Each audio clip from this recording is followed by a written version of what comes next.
Hey everybody, Jimmy with To the Top Crane, and we have a special guest with us tonight, Mr. Ron Pratt, and he doesn't really need an introduction. I think everybody here probably knows him, but someone's busted my chops for it being 601. I figured it was coming. So what's happening in the world of Ron Pratt? Been a busy weekend. I don't care who you are. That's funny right there. Darn it. There goes your phone. Yeah, it's telling me that we're live. Oh, perfect. So Ron gave me the notification already that he is on call for the deputies or the county this weekend. So you're dispatching? Yes, I am. So he will probably be in and out. And he is also not going to be on for the full 2 hours that I will be on. So whenever Ron gets tired of looking at my ugly mug, he can just jump out and carry on. Yeah, I'm going to have to switch back over to the Hangouts because I'm getting a really big delay on the YouTube. So that way you and I can converse without getting confused on my end. So I won't be able to do the comments, typed comments on YouTube. I'll just talk. If you've got some questions or something that you can see on your end, go ahead. But I'm getting a really big lag on YouTube. Yeah. What I typically do is I leave the Hangout screen up on the left side, and then I minimize the YouTube screen on the right side just so I can watch the comments. Yep. And I was trying to do that.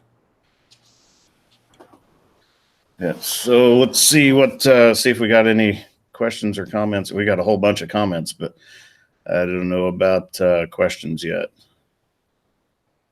Someone said that's a beautiful crane model in the background. What is it? There's actually two. One of them is a Tadano ATF 160G-5, and the other one is an GR 1000. So Ron and I, before we started this, we were just talking about the river. Everybody needs to keep their thoughts with everybody that's been affected by this flood. It is bad, and it's going to get worse, I'm afraid. So it is. It's going to get bad. You guys are dealing with it worse than we are up there, but everything that you've got up there is going to roll down our way. And just to the south of us, we've got the Ohio River that's already flooded, and it feeds into the Mississippi. So that slows the Mississippi down right here. And we're right on the edge of the Mississippi River. So it could get pretty rough. They're talking chances are possible that it could get worse than the flood of '93, which was very historic. We surpassed our 93 river level by, I think it was 0.03 of a foot. Really? So it's hadn't rolled down yet. We're already above flood stage. They've closed the floodgates in Cape, and they've shut down the BNSF railway, but we're not near record level yet. Yeah. So keep everybody that's been affected by that stuff in your thoughts. I mean, it's going to be bad. So we've gotten some questions here. Let's see. Yep. G4 Outdoors asks how much rope is on one roll on the Rotator. So he's curious how much rope you got on your winches. The two main boom winches and the drag winch have 250 feet, and the two auxiliary winches on the boom have 200 foot. That just blew my mind that day. I think on one of your videos, I asked about winches, and you said you had 5 of them. I'm like, 5? I've only got 2 on that crane, and sometimes that's hard to manage. Yeah, there's some that have 6. The setup that we've got, since we've got the rolling rotator that, the whole turret assembly slides forward and backwards or rolls forwards and backwards 5 foot, you can only have a single drag winch. If you have the non-rolling rotator, you can actually have 2 35,000-pound drag winches instead of one 50,000-pound drag winch. So you can have a six winch unit. That'd be a lot to keep track of. Lots to manage. That's why they're color coded. A lot of people ask me that on my channel, but that's why all the winches and the hooks are color coded. and so are the controls. That makes sense. Someone was thinking when they did that. Plaza Towing's watching us tonight. Yep. Saw that. How are you doing, Trent? Let's see what some of the other Nathan Bertles asked. No, my house isn't in danger of flooding where I'm at. If my house floods, someone better start building a big boat and gathering animals 2 by 2. That's what I tell people here too. I live up on a hill. Somebody asked if I'm Wreckmaster certified. Yes, I am. What's the weight of my truck? Empty. Well, we don't keep it empty. It's loaded down right between 72.5 and 73,000 is what it weighs with all my gear. So that weighs about as much as one of our 50-ton boom trucks. I think they're about 78,000. Are they? Yeah. What are yours set up on? Tandems? Tri-drives. Okay. Twin steer and tri-drive? Single steer tri-drive. Okay. So some of the 50s around here have got twin steer and twin rear. Oh, yeah. I've driven some twin steer trucks, and it drove funny. I don't know. It had airbags for the second steer axle, and I think it may have had too much air in it, but it was running all over the road.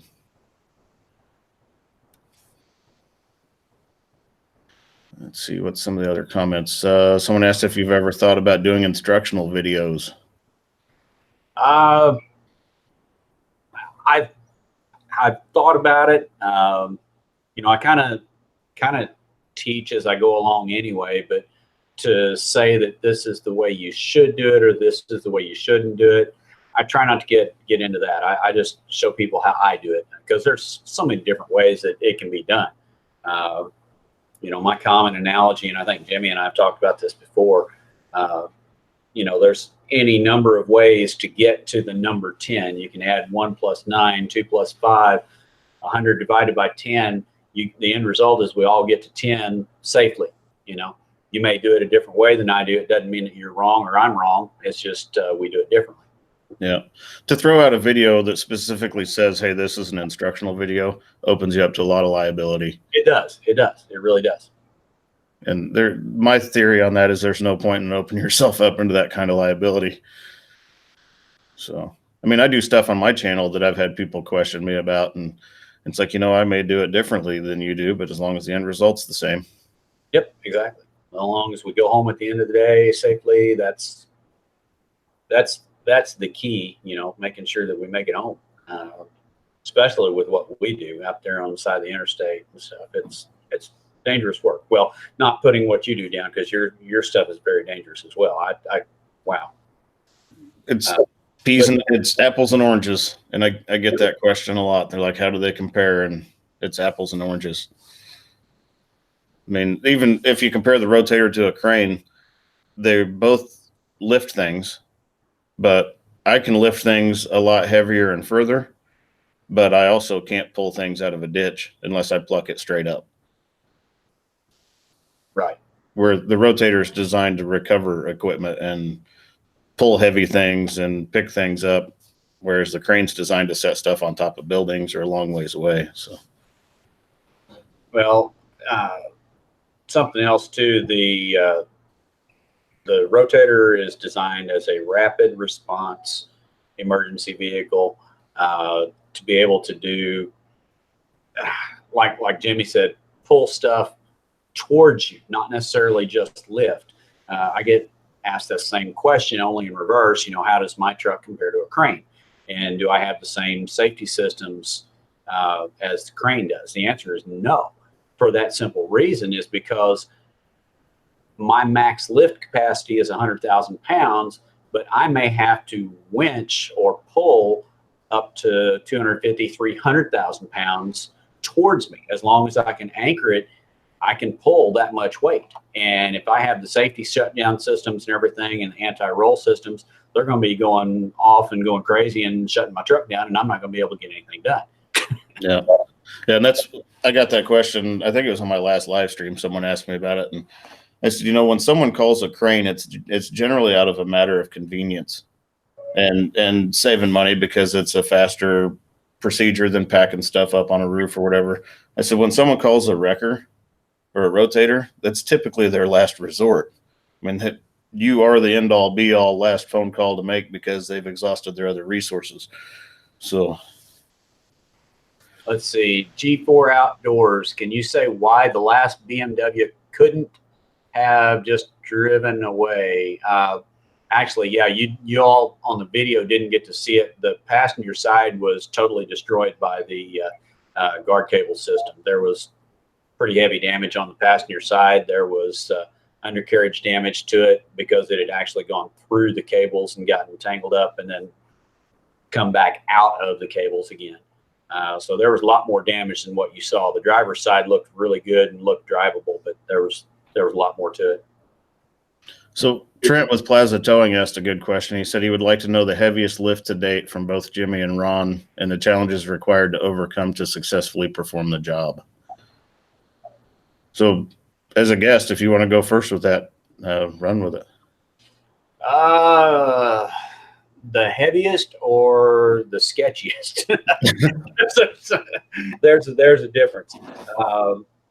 The heaviest I've lifted is probably 80,000 with mine, but that's close in, tight quarters. You know, max capacity on mine is 100,000, but that is with the boom fully retracted at about 60-degree boom angle with it straight back.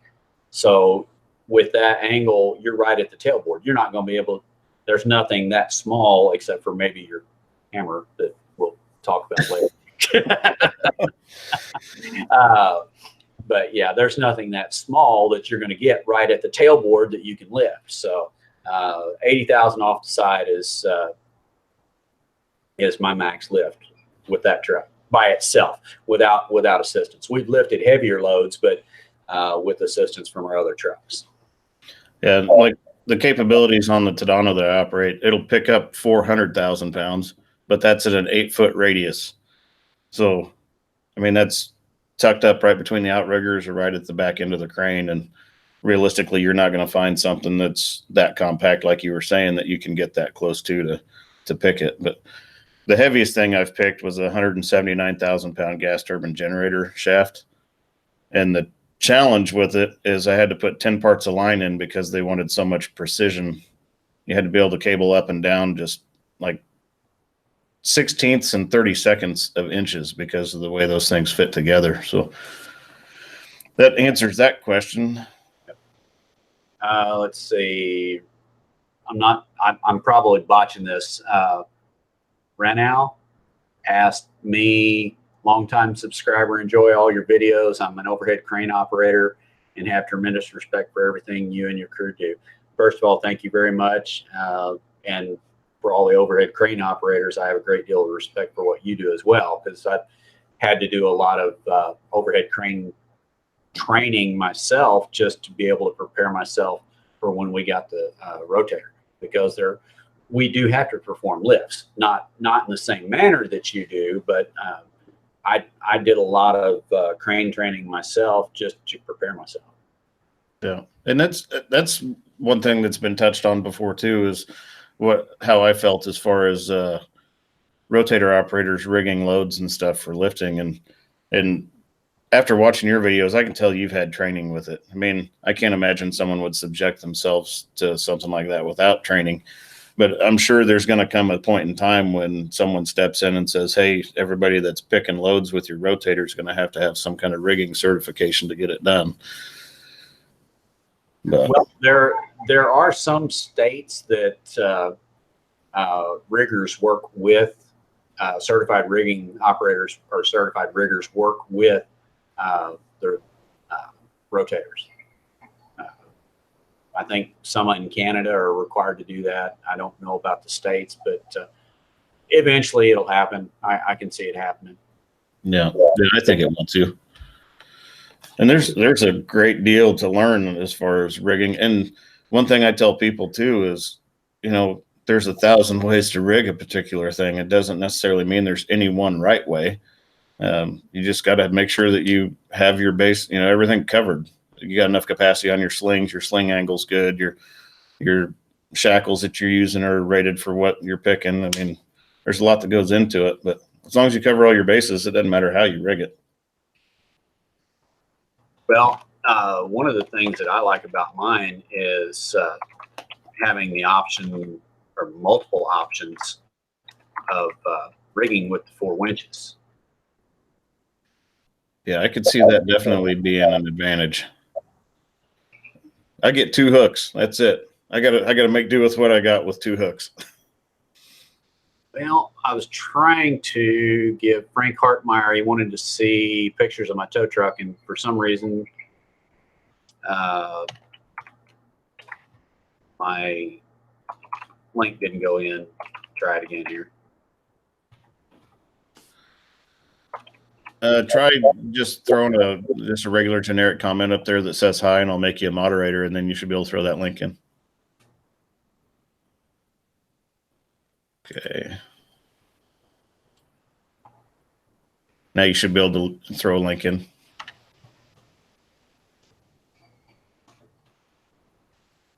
Oh, so my dad asked if you do repos. No. There it went. Anyway, there's a link to my YouTube if somebody's interested in going over and checking it out. Sorry, now what was the question again, Jimmy? Oh, my dad asked if you do repos. Oh yeah, no, we don't do repos. Our insurance doesn't like it. We don't like it. It's not the kind of business we want to get into. We like to have a good relationship with our customers, and repos to us just gives off a negative image of the industry. I know it's a vital part of the industry, but it's not a part of the industry that we want to get into, because we'd rather keep with the positive image. Well, you're in a fairly small community down there too, so that's the last thing you want to have to do is go in and pull your neighbor's car out of their driveway. Let's see, Miller Inc. Ron, as emergency responder, have firefighter EMT training. I actually have a lot of cross training with police and fire departments. I have light duty extrication, heavy duty extrication, grain bin extrication. Oh my goodness, I've got Tim's training, traffic incident management systems. Yeah, so I've got quite a bit. Most of those are through the MU, University of Missouri fire training course, and then police side, we've got some of that as well. So my dad asked where you're from. Right here, Missouri. I was born in Cape Girardeau, Missouri. Wife and I live in Scott City. We've lived in Scott City for most of our married life, except for about 6 months when she was working over in Poplar Bluff, and we split the difference, which Poplar Bluff's about an hour and a half drive, and we split the difference and lived in Dexter for a little bit. That was it. Yeah, I think we're gonna be rolling through your area. July 20th is kind of our tentative schedule. So cool. We're gonna go down to Florida this summer, and then on our way back through, I made it a point to kind of put you guys in my route on the way home so we could stop at Lambert's and have lunch. So, Meadowview Lawn Care. What does my shirt say? Okay. This is a shirt that my kids got me. Of course, anybody that has seen my stuff knows that I'm a big Mater fan. Some people call me a tow truck driver. The most important call me Dad, and it has Mater on it. So, and then there's Mater back behind me. I think you got Mater on the dash of your truck too, don't you? I do. I have Mater on the dash of the Rotator and on the dash of the new rollback, the 15 that I drive. I'd put something cool like that on the dash in the Crane, but I don't have a dash. It's just windshield. Yeah. If I get in a wreck, I'm the first one at the scene of the crash. Since I'm sitting in front of this front steer tires. Yeah, you don't want to do that. You don't want to. Oh man, let's see what other comments have we gotten. Oh, Blue Line Landworks asked how the hammer was going. It's going slow. I sent Ron a text last night asking him if he wanted to jump on here tonight, and then I told him that I grossly underestimated the scope of that project. Let's see if I got any updated pictures. So far, I've put almost 30 pounds of welding rod in it.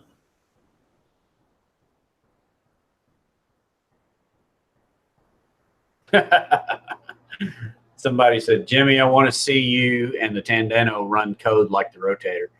Yeah, the Sedano doesn't run code. It you can clock 0 to 60 time with a sundial. So there's updated picture of the hammer. That's getting the handle put on it, and then I'm going to start stacking plates over the top of that till we get up to 30 plates tall. But right now it's about 500 pounds.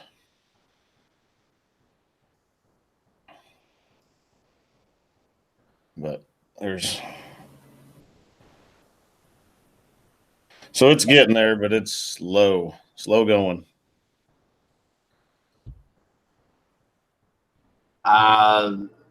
Zachary Gotterbarn says 2 more uploads on my channel, and then I'll have 300 videos uploaded.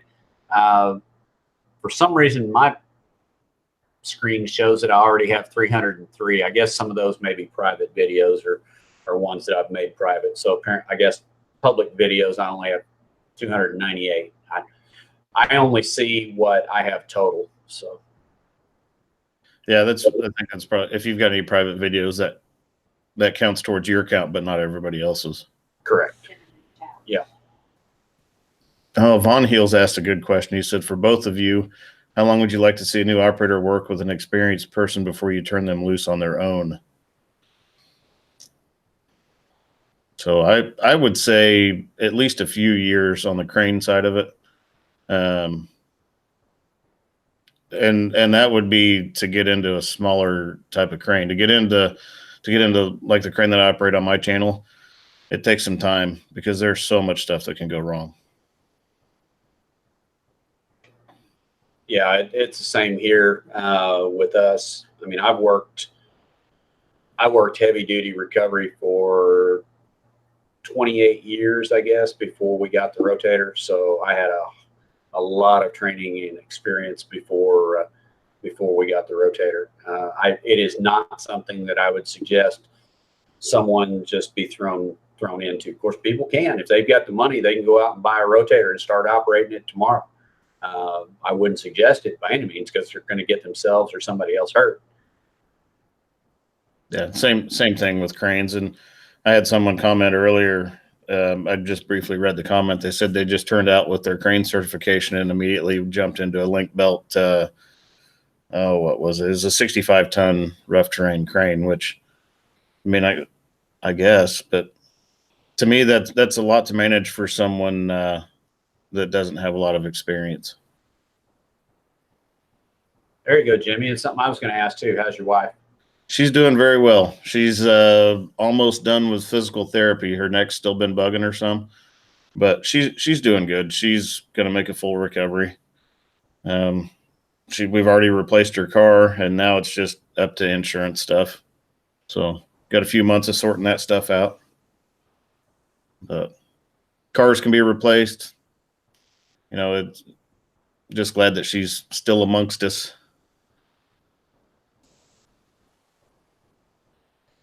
Let's see. Okay. Trent said we heard what my dream truck was in the last live stream. Jimmy, what's your dream crane? If money wasn't an object, and it's not even on the market yet, but I would buy a Sedano ATF 600-8.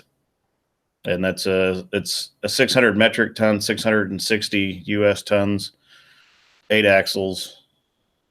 Of course, I'd have to buy, I think, 12 semis to move it. But if money was no object, that would be the one. Money was no object. You set that one up.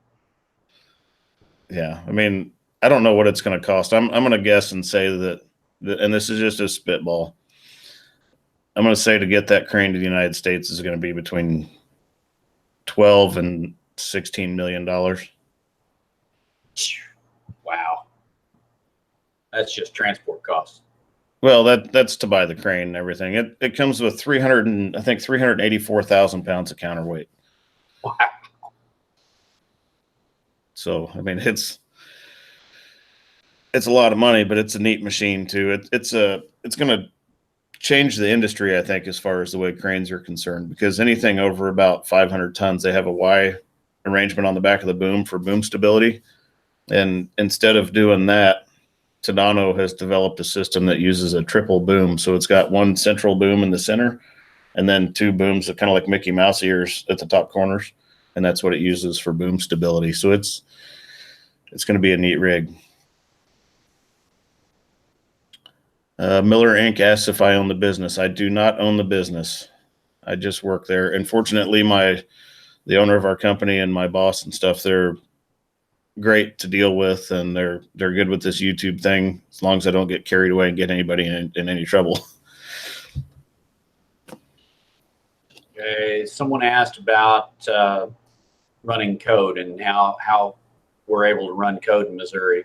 For those of you that aren't familiar with me and my channel and stuff, towing and recovery vehicles in the state of Missouri are considered emergency vehicles, in the same category as fire trucks and ambulances, and we can run code or lights and siren, lights or siren, depending on code 2 or code 3 response, whatever, in a bona fide emergency if we are requested to expedite by the dispatching agency, whether it be fire department, police department, whoever dispatches us. If they tell us to expedite, especially for road closure or vehicle entrapment, a lot of people don't understand the need for us to be able to run code. A lot of people don't agree with it. They don't think it's necessary. You guys don't see everything on my channel that we do because of the situations, privacy and my respect for people. You know, we do a lot of working with the fire departments on fatality incidents, extrications and stuff. I'm not going to show that on YouTube. That's not how I'm not going to run my YouTube channel like that at other people's when other people are hurting. And you know, when you've got a crash truck, that's one thing, but I'm not going to show somebody bleeding out on the screen. I'm just not going to do it. Yeah, and that I completely agree with the wrecker running code. I mean, if you're in a situation like entrapment, and I mean, I understand it because I was an EMT many years ago, and seconds count. Seconds make all the difference, and sometimes in how an outcome of a person. Well, especially with if you get a semi or especially a semi versus a car. Let's give a pretty common occurrence. You have a car that rear ends a semi and gets trapped under the semi. Most fire departments don't have the capability to lift, at a gross weight of 80,000 pounds, a semi, the rear end's going to weigh roughly 40,000, 35 to 40,000. Most fire departments don't have the capability to lift that out on the side of the road. We can lift it and stabilize it, and then the fire department come in and stabilize it and extricate the patient from the car rapidly, and the fire departments, most, not all, but most don't have that capability. We do. That's where the rotators come in so handy. Yeah, and that's why I completely agree with you guys having red and blue lights and sirens and be able to get after it. I mean, those situations, if a person hasn't experienced anything like that, then it's hard to explain to them. It is how much that resource is needed quickly. And I don't show that side of the business. Maybe there's some that I can, but I haven't. Anyway, someone asked where Mrs. Pratt is. She's sitting over in a chair off screen. You mean she's not lined up with that mirror this time? Nope, she's not lined up with the mirror. She learned from last time. Someone asked, they said, "Hey, Jimmy, you've seen the new Tadano. How can we see it?" If you just Google Tadano ATF 600G-8, you'll find pictures of it. Dalton Feeks asked a good question. He said, "Do you ever plan on getting airbags for recovery?" Oh, we've had airbags for years, years and years and years. We've had air cushions. And those things are amazing. Oh yeah. And it's surprising we don't use them as often as we used to. We used to use them quite frequently. I bet we haven't used our airbags in a year. But And we do that have contributed to having the rotator. I mean, there's still a good need for the airbags in certain situations. They're an invaluable tool to have. It's just we haven't had a situation come up within the last year or so where we've had to have them. We've been able to manage without them. I think I had a subscriber a while back. They sent me a link to a video over in Germany. They use cranes instead of rotators. So they've got rapid response, like 40 and 60 ton cranes that they use. Really? Yeah. Where was this at? Over in Germany or Europe somewhere. The fire department has, all-terrain cranes at their disposal in their units. Really? Well, I know like Los Angeles Fire and Miami-Dade Fire both have rotators now on the fire department for what we were talking about a while ago, for extrication purposes and stuff like that, for helping with these big incidents. The actual city, the fire departments own the units, and they have special operators that run them. I hope that a lot of places don't go to that, and it doesn't turn into a public entity rather than a privately owned business. But it just goes to show you that the fire departments recognize the need for that rapid response vehicle with those capabilities. Mm-hmm. So I got a question I just thought of. On your rotator, do you have auxiliary hydraulics where you could power like a set of hydraulic shears or jaws of life or something off the truck? I do not. Most everybody in our area has gone to the battery-powered Hurst. Hurst has battery-powered extrication tools now, and most all the departments have gone to those. Gotten away from the hydraulics. That shows you how long ago I was an EMT.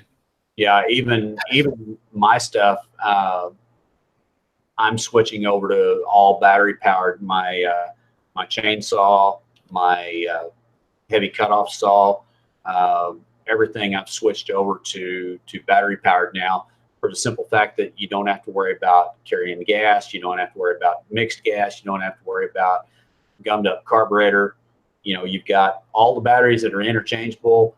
You grab it, it's ready, you use it, and I still keep, especially the chainsaw, I still keep a gas powered chainsaw as a backup, because you don't want to run the battery powered tools in wet conditions if you can keep from it. But for the most part, I've switched everything over on my truck to electric or battery powered as well. Yeah, instant. You don't have to worry about pulling a rope. Yep. Pull it out, pull a trigger. Miller Inc. Will I ever carry jaws on my trucks? No, probably not, because all the fire departments in the area have them. At one time, actually in our area, this is a neat little story. It was actually a towing and recovery company in this area that was the only one. My uncle worked for this gentleman. It was Huckstep Auto, and they had the only set of Jaws of Life back in the early 70s. And it was a free service that they provided to the community. None of the fire departments had the Jaws of Life, and they would go out any wreck that they were requested to go to, and they made this huge investment in these Jaws of Life just because it was a community service they provided. And then that's when the fire departments and rescue squads started realizing, hey, there's an excellent tool out there that we really need to get. Yeah, when I was going through EMT training, we actually I thought that it was extremely cool that it was actually in our area a towing and recovery service that did the first extrications in our area. It wasn't the fire departments. Richard Salvia said Milwaukee's making a battery 1-inch impact. Trent, actually, one of my guys does have the Dewalt chop saw. I don't, but one of my guys does. We do have the Dewalt version of a K12. It's a little bit smaller than a K12. It doesn't have quite the same power, but it'll do quite the job. So that's a battery powered like cutoff saw? Yes, yes. It even has water hookups for concrete blade and everything. Only uses one battery? Yes. Wow, that's pretty impressive. They have 6 amp hour batteries, 9 amp hour batteries, 12 amp hour batteries. Most of them are running 60 volts. The Dewalt is called a VersaVolt. Here, I can actually show you. I've got several here because I'm charging them. This is a standard 20 volt VersaVolt, and this is a 60 volt 9 amp hour battery, but they will both interchange. Any 20 volt tool will use this 9 amp hour battery, and it'll run forever on it. I can run my Dewalt work lights on this 9 amp hour battery all night long. But now you try to run a leaf blower or a chainsaw with this 9 amp hour battery, and it's going to drain it pretty quick. So that's why you've got several of them. You keep them all charged up because they draw more amperage, so they're going to drain the power quicker. But the good thing about it is they're all interchangeable. You can use it in any tool, even a hand drill, impact wrench, anything. Their batteries interchange into all the tools. Sounds to me like Dewalt needs to sponsor Ron Pratt. That would be good. I know Milwaukee Tool sends cut and clean TV stuff all the time.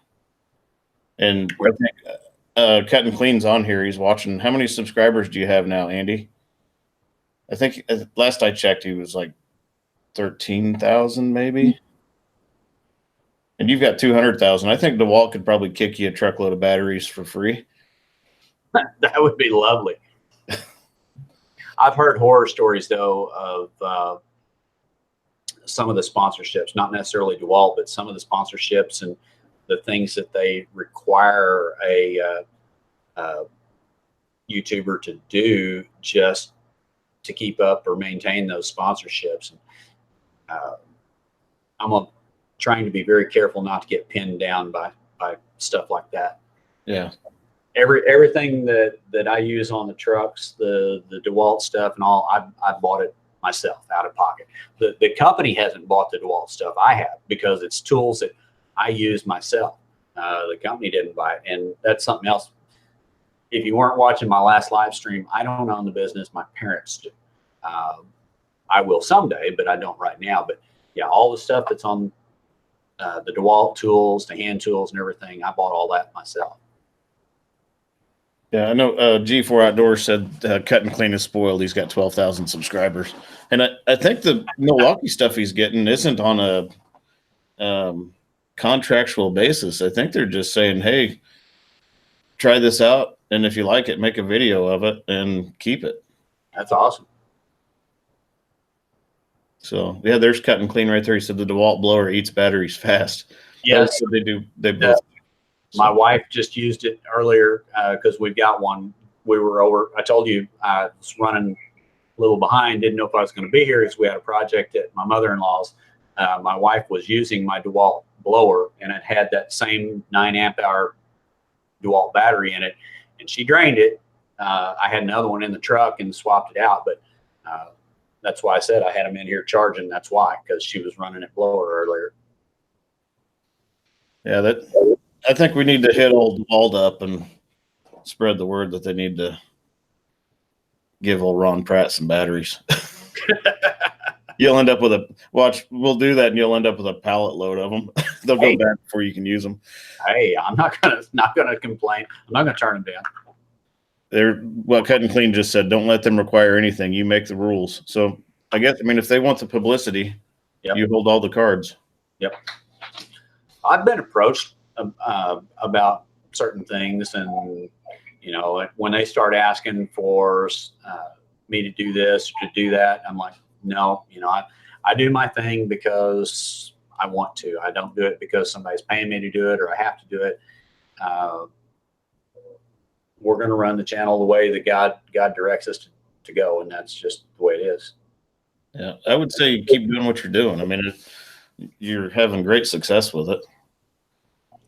I mean, I'm trying to do kind of the same thing, just do my own thing. And there at first, I was uploading like 5 videos a week, and I was killing myself on editing time. And since I started this hammer project and had this other stuff going on, I've cut myself back to 1 video a week. And actually, I spent a month. I don't think I only uploaded 1 video in a month.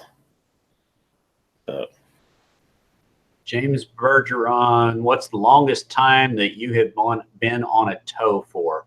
I guess, are you asking tow or recovery? Because tow, I mean, we used to do cross-country tows. I've been to Canada, I've been to California. We used to do a lot of long-distance tows. Thankfully, I don't do that anymore.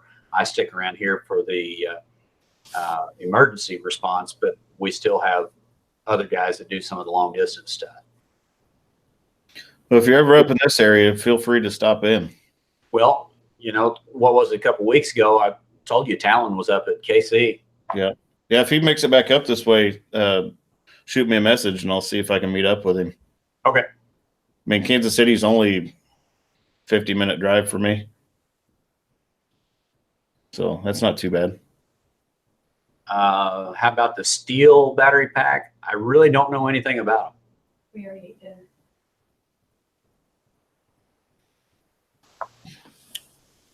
Okay.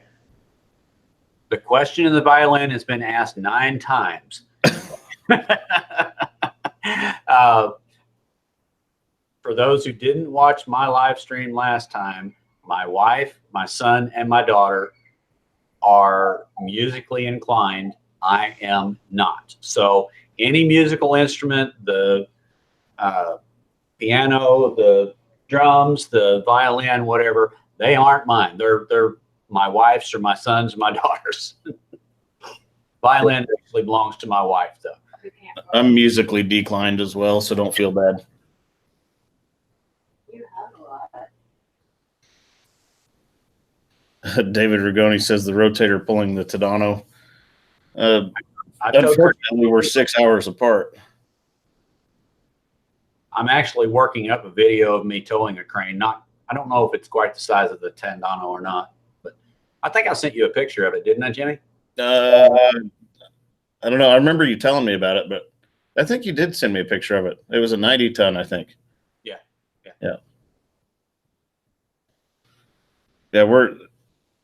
It's unfortunate that we're completely opposite corners of the state. I mean, literally. I'm clear up in northwest Missouri. You're clear down in southeast Missouri.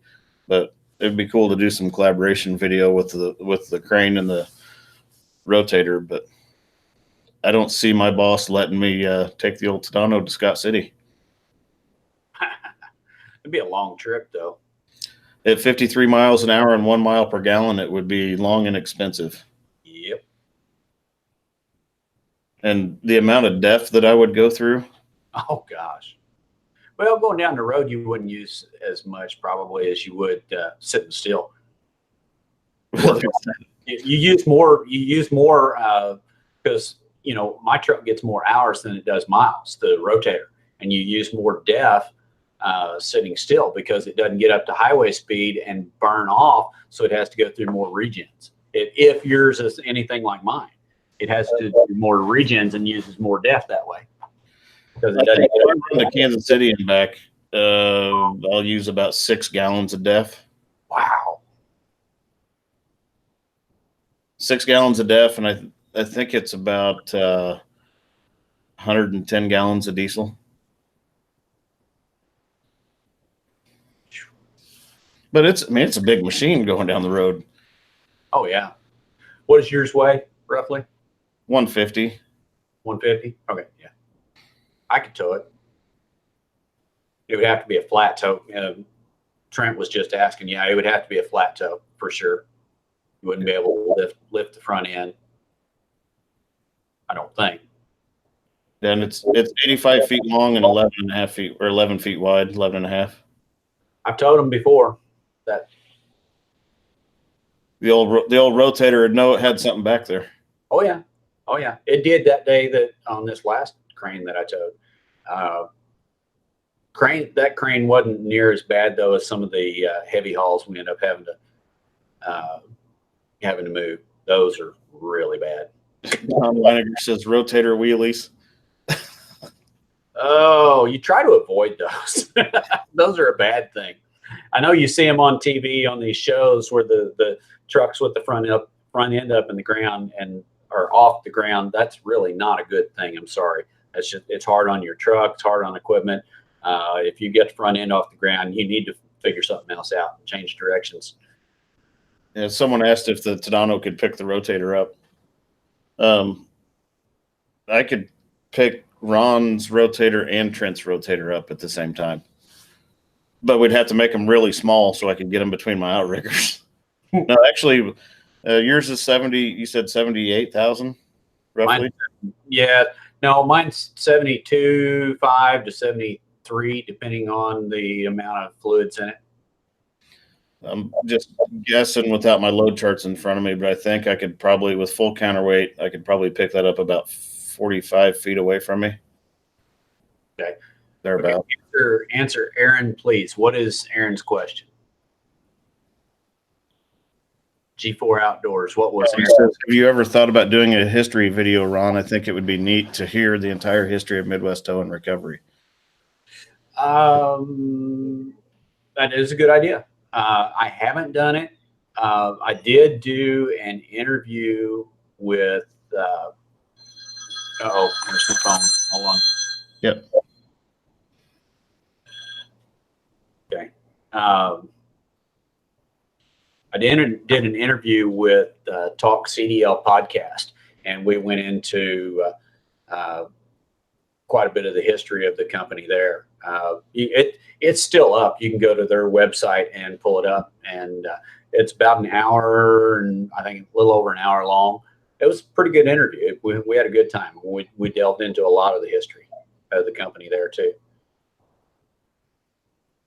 The Mud Racer full. Doing it. Yeah, the Mud Racer full asked, what's the hourly rate for a rotator versus the crane?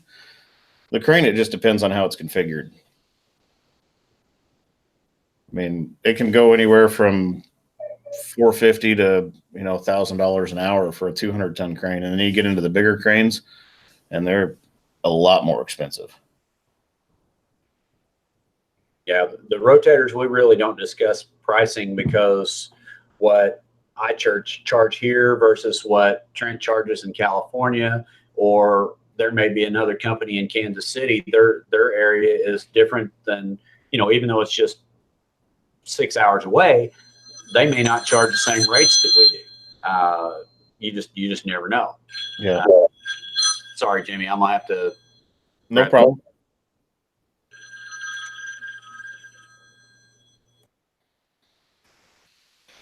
So Ron's on call this week, so he's got to take that. But as far as hourly rates on the crane, it varies. There's so many variables. It depends on where you're located and how you configure the crane, what crane you have. There's really too much to go into on rates. I'm back, Jimmy. Looks like Ron made it back. Somebody didn't. Uh-oh. Looks like Ron clicked the wrong button. We lost him.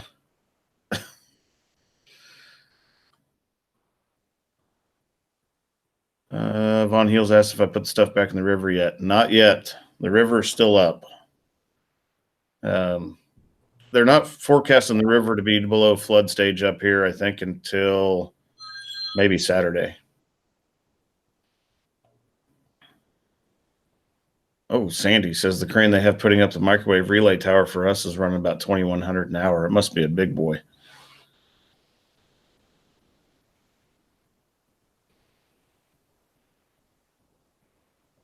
I can see you, Ron. Can you hear us? Yeah. Oh, okay. Yeah, I'm back. Oh, okay.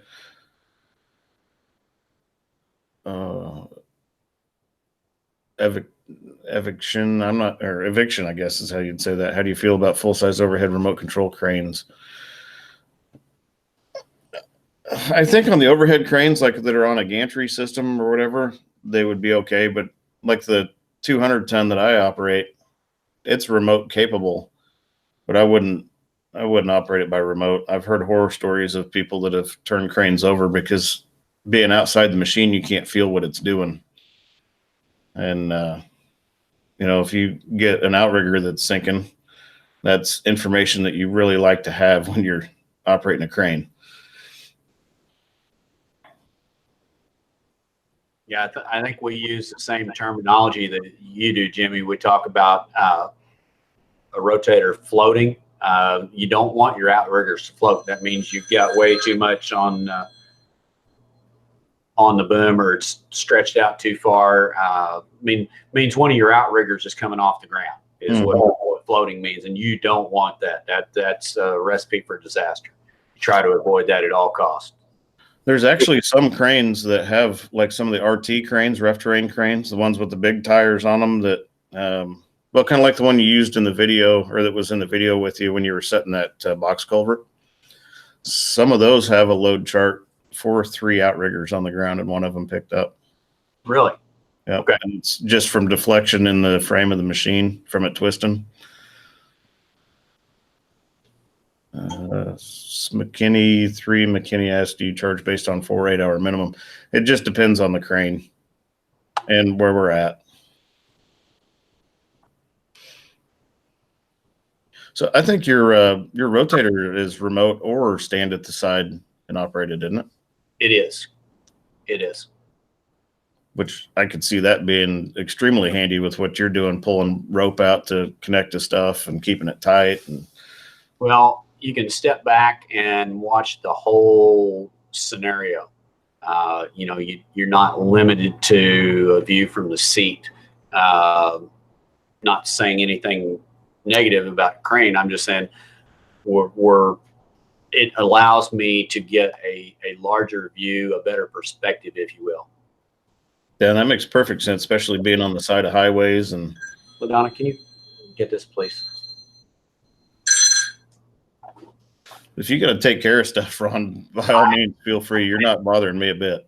Actually, I think it's somebody with YouTube trying to catch in on the live is what I think's going on. Oh, really? Yeah. I've asked people not to call the shop for to try to talk to me, but they do. Yeah, that's got to be frustrating. It happens. Well, and realistically, if you wanted everybody to contact you, you'd put your phone number out there for people to contact you. You didn't put it out there for the special case that you want people to contact you for YouTube purposes. Right. It's there for business purposes, not to speak to me personally. And as much as that's why I'm trying to interact with my people through comments and doing the live streams, I want to connect with my viewers, but it's become a hindrance to the business with them calling, and it's also hard on my sleep. I've got kids calling at 3 and 4 o'clock in the morning, and they'll giggle and laugh. You can hear them in the background, then they'll hang up. And I don't want to be rude. I don't. That's not me. But when it affects your sleep, that's unsafe for me to be operating that truck. If I'm already working, 16, 18-hour day, and have to go out on a call, I need every bit of sleep I can get. Yeah. Well, hopefully with you doing live streams, it'll circumvent some of that. And live streaming, it's a great way to interact with people. I enjoy doing it. Every so often you'll get some knucklehead that you got to put them in timeout or kick them off. But for the most part, I've had really good luck with doing it. Of course, I don't have near the subscriber count you do, but yeah. Sandy asked, Ron, does one set of controls have priority over the other on the rotator? No, you can only use one control station at a time, though. if you're working the remote, if you have the remote active and synced, you can still use one of the main control stations. The main control stations are set up identical on mine anyway. The Raptor controls are set up the same from both sides of the truck and the remote control, but you can only use one station at a time. So if you have the remote active and you go to the control station on the truck, the control station overrides the remote. I hope I answered that well enough. Yeah, my mom asked how long you've had your YouTube channel. When did we start that, babe? Actually, working on it has only been about 3 years. We've had it up for 5, maybe, but I really didn't start taking it seriously until about 3 years ago. I think she's asking because she's trying to figure out how fast my channel is going to grow. Oh, there are so many factors that are out of your control that you just don't know.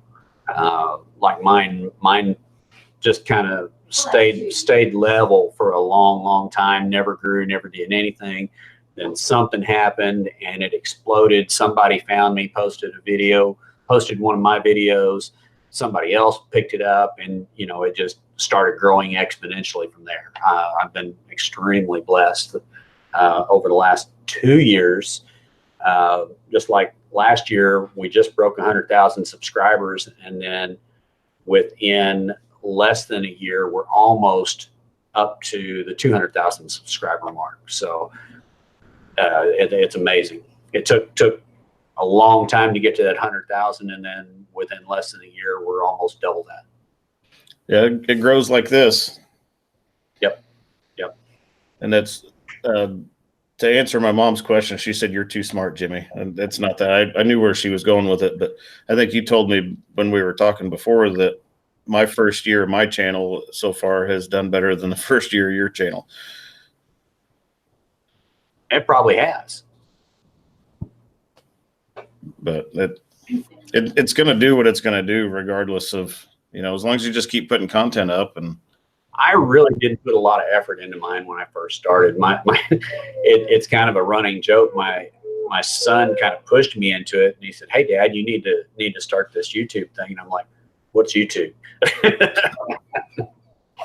So if you go to my channel, the very first YouTube video on my channel has nothing to do with towing and recovery. It is our adopted son, Steven and the Cinnamon Challenge. It was taken on my phone in our kitchen, and that was the first YouTube video that I put up, and it was a long time after that before I ever posted a video of towing or recovery. It was just kind of just to have fun, and my son said to do it, so we did it. Yeah, it looks like we got more people joining. We got Christy Bogue jumped in, and then Alex Williamson's Blind Adventures. I think he watches your channel as well, Ron. And he, as far as I know, is my only blind subscriber. So he just listens in to all of my videos. And wow. I actually changed how I was doing some of my videos for him because I was incorporating a lot of music. And then when he's like, "Hey, when you incorporate music, I feel like I'm being cut out of something." So I started using less music. Okay. MJW asked a very good, pertinent question. During Mike's training video, I thought there was one function that could only be done from the truck stations and not the remote. Cheers from Alaska. Actually, there's several functions that cannot be operated from the remote. The primary one is you cannot free spool any of the winches from the remote. The only free spool is at the main control stations, and you are required to verify. So there's a redundancy in place. You can't just push a button and automatically free spool it. It asks you, gives you 5 seconds to verify that you want to free spool it, and then you have to hit a completely different button to free spool that winch. It's to keep you from dropping a load or releasing pressure when there's tension on the line. Also, the main control stations are the only place where you can operate the outrigger controls. You cannot do the outriggers from the Raptor remote control. I don't get the free spool my winches. They don't have free spool on them. I think there's a reason for that. It's to keep us from killing people. But the old cranes, they had free spool, and if you started getting yourself in trouble, you could drop your load. But the new ones, if you start getting yourself in trouble, you're married to it. Okay, somebody, Jimmy. I've got the number Evic? of the person. I'm sorry, I'm probably killing this name. Evic Tion. I think it's eviction. Okay, what is your hammer project? So explain it. Okay, so my brother and I started a second channel that we haven't gotten. I've got one video on there yet, but we are building a 1,500-pound replica of Thor's hammer. And when it's done, we're going to drop it from a crane on stuff. So there it is. Alex Williamson's Blind Adventures. He said he watches my channel as well. Thank you very much. I did not know that. Awesome. So there's the hammer. The hammer, I mean, I let the cat out of the bag back in January, and I really thought I was going to have that thing done sometime in February. No way. I would have to quit my job and do nothing but work on that for a month to get it done in a month. But there is a if one of the moderators would like to find the Thor's Hammer channel and throw a link to it, there is one video on there, and that is where we'll be posting videos after we get the hammer built and start dropping it on things. John Linear, yes, a destructive series. It will be very destructive.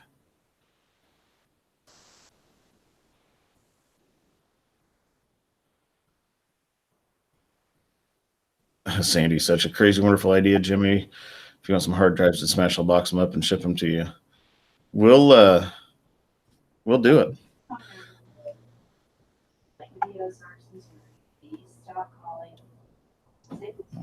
Let's see. Yeah, my wife keeps answering the phone. It's someone from Lake of the Ozarks, Missouri. It's a 573 area code number. They've called like 15 times now. If they're watching this live video, we've got the number. I'm not going to post it on here right now, but if you continue to call, we will turn it over to the authorities. It's got to stop, guys. This is not right. Well, if you got the phone number and if they're watching this live stream and you have the phone number, I'll post it on this live stream. Yeah, I've talked about that. We've decided not to do that, but if this person continues, I'll let you do it. And I mean, this is my channel. I can do it without recourse. Eviction. Since Jimmy figured out the pronunciation of your name, I'm sorry I killed it. I'm horrible with that. Yes, block their number. I do that. I've got a lot of numbers that I've had to block, unfortunately.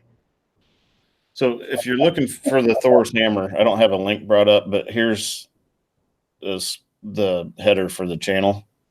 So if you see that icon, that's the channel, like this one right here.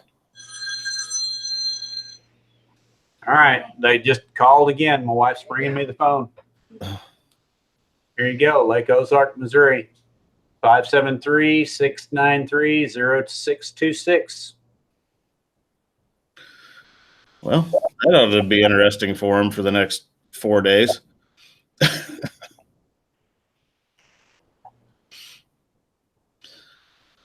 So everybody, before you call that number, don't forget to hit *69 so it blocks yours. And then just feel free to call Lake Ozark, Missouri, I don't know, 400 times an hour. I just posted it. There it is. And I blocked the number. And they've already tried to call again. It shows rejected call. Well, if nothing else, they're persistent. Yeah, no kidding. But my wife's answered it and they won't say anything. Oh, *67, Hammerhead says. Is it star 67? Woohoo, it's mission time. Turns the call. *67 blocks. Star 67 blocks it. Yeah, blocks Okay, it. *67. That's it. Okay. Thanks for posting a link there, Sandy. So if you guys are interested in the Thor's Hammer channel, and I don't know when I'll have footage up on there, but there's a link to it there that Sandy posted for me.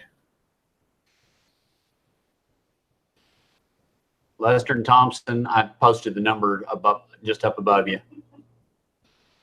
I hate doing that. I hate doing it too, Mrs. Pratt, but sometimes turnabout's fair play, and there is a biblical reference about the eye for an eye part. Yep, there is. Some kid just, having a good time like we did when we were kids. It's probably their parents' phone, and their parents are going to freak out.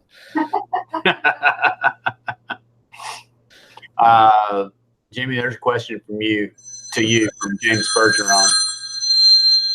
I have a question. Let's see. On the crane, when it has to be set up and left on a job site for a few days at the end of the day, is the crane left on outriggers? If I'm going to leave it set up on a job, then I leave it on outriggers. Especially if I have full counterweight on.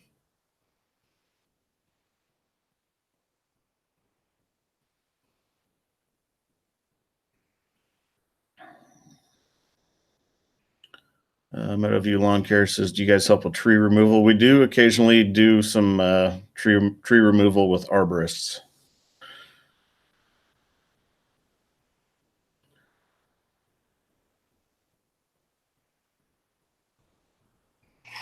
Plaza Towing has another good question. What safety features are in place in case of a full catastrophic hydraulic failure, both crane and rotator? I know on the crane, it's got two separate hydraulic systems. One in the upper, it's got its own engine for the crane portion, and then another engine for the carrier. I can actually link the carrier to the crane via hydraulic hoses to retract and lower the boom and get it back into a recoverable position. As far as a rotator, I have no idea. It's a lot more complicated than that. You either have to tie in an auxiliary power unit, which can be time consuming and nasty, or you have to, most of the hydraulic cylinders have holding valves for safety purposes on them, so that if you blow a line, the cylinder's not going to drop. If the underreach blows a line and you're underneath the truck, it's not going to drop the truck on you. So any function or any system that you're going to move, if you're going to lower the boom, you've got to remove the holding blocks before you can lower it. And then it's wise to have another piece of equipment there controlling either the boom or whatever it is you're trying to lower or manipulate, like another rotator or a crane to help lower it. And then you're going to have hydraulic fluid squirting all over the place. Yeah, the crane's got holding valves on all of its functions as well, and all the outrigger cylinders, boom cylinder, winches. I mean, that's an industry standard now on anything that basically lifts or goes up in the air.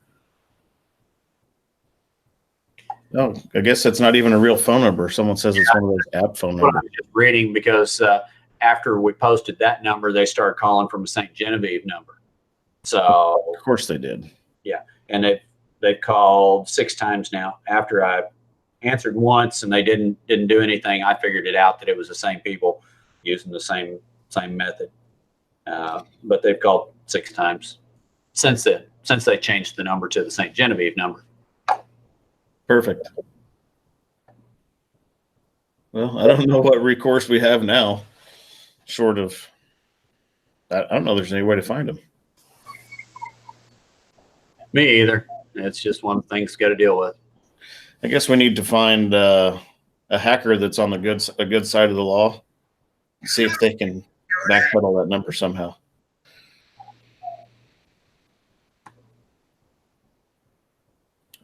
Plaza Towing, outrigger platform setup, crane versus rotator, heavy lift off the side, solid ground underneath. So I'm wondering if Trent's asking like dimensions of the outrigger span, or like how you set the crane up outrigger wise versus a rotator. I don't know, because your platform's your most important piece. I mean, you've got to have a good solid platform to even begin to work. Mm-hmm. That's what I tell people. 99% of operating a crane is setting it up, because if your setup's wrong, the whole job from there on out's wrong. Okay, Woofy W, I'm sorry. What is a white hat hacker? Explain. I'm not familiar with that term. I think that's a hacker that works on the good side of the law.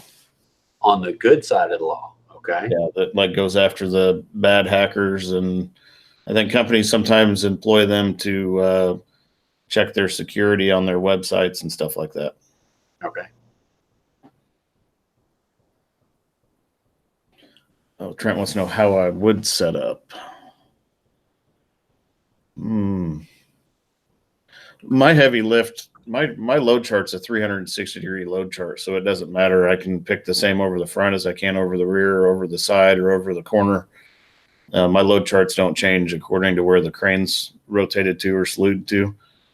So I set up the same way pretty much every time. Sometimes I'll set up on our 52-inch round mats if I'm picking something that's close by and I'm on real solid ground. Other times, anytime I'm putting on full counterweight, I set up on our big mats. And anytime I'm picking something that's a long ways away or heavy at moderate distances, I set up on our big crane mats. MJW had a good question. Does the crane or rotator have any low temperature cutoff points? Like, could you operate up here in Alaska at 50 below zero or colder? Doesn't necessarily have any cutoff points, but you're limited to what your fluids will allow. Like in colder temperatures, for my purposes, and I'd say Jimmy's is probably the same, you use a lower viscosity hydraulic fluid. For higher temperatures, you use a higher viscosity, a thicker fluid. Yes, they can run in extremely cold temperatures. Do I want to? No. I don't want to work in 50 below. Yeah, the Tadano, it's got a minus 13 Fahrenheit is the low limit. Is it? Yeah. Yours does have a limit. Okay. I didn't know that. Yeah. I think they do that because, if I got 200 feet of boom out and steel's nice and cold, it could become fragile. Okay. John Warren, for Ron, can you pick the heaviest over the rear? My load charts are a lot different because I have the roller function. I can actually pick more off of the side because, I can pick more off the side closer to the truck without having to have a lot of boom out. Even with the rolling function allows me to get 5 foot closer to the back of the truck, but I still have to have some stick out to be able to lift anything. And anytime you have stick out, you reduce your lift capacity. So my highest lift capacity is off the side. That's where you can get your shortest radius. That's where I can get my shortest radius, correct. Hammerhead said, someone has a dog. We both have dogs. Yeah, they're here in mine. We had to put him away because he was running around, and now they're calling from Perryville, Missouri. I'm wondering if it's someone in Missouri, though. It's got to be someone in Missouri.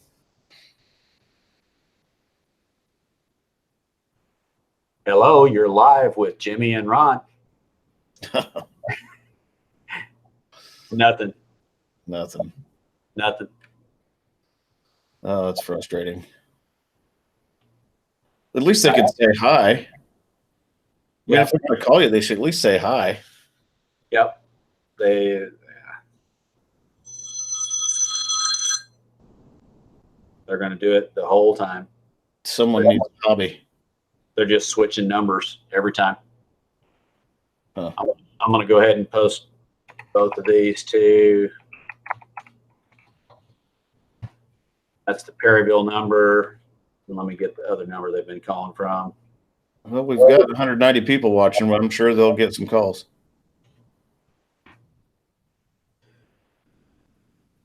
There they are. There's the other two numbers. Casey Auto Doctor says, per Text Now's website, in the cases of harassment, non-Text Now users can text #stop to any number to block that person from calling and texting you. So I wonder if that would work from any number they try to use from then on. I don't know. Daniel Thrall said, just mute the ringer and ignore there. He can't. He's on call for the county this week. On on call with our local city police department and our county police department. So I have to at least look at the number. Doesn't mean I have to answer, but I have to look at the number. Lester Thompson, man, this crap, I'm on it. I love this, Drew Bradley. Don't feed the trolls. I try not to. Yeah. The more you feed them, the more they grow, the bigger they grow. Just, you don't even give them a voice. Just ignore them. They'll get tired and go away. Typically, yes.